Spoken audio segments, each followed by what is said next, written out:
Governo decreta luto nacional e território nacional.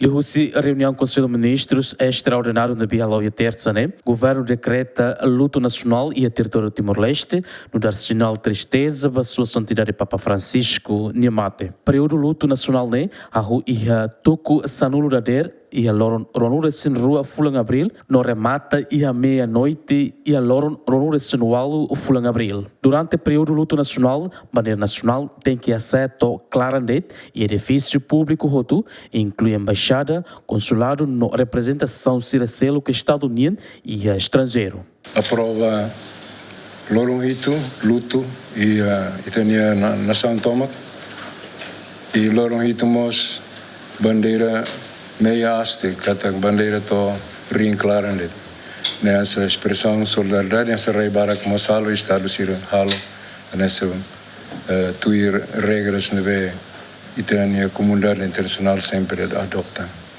neve maquinede se ia ter informação quando a missa possivelmente ia testolo íamos tau e funa e íamos atividade selo conforme tinha igreja Simos e Vaticano e quando ia evento vosso né governo se concede tolerância de ponto de facilita atividade sinal dia e tinha governo através do ministro da missão estatal coordena diretamente o amo cardeal for assistência na igreja precisa para e ter povo bele condignamente expressa solidariedade e o momento na beita na nação triste. Papa Francisco akoto is hoi idade ualu resinualu e a toco rito liu minuto tonu resin lima dader horas Vaticano nian. Anúncio ne fossai russi cardeal Kevin Farrell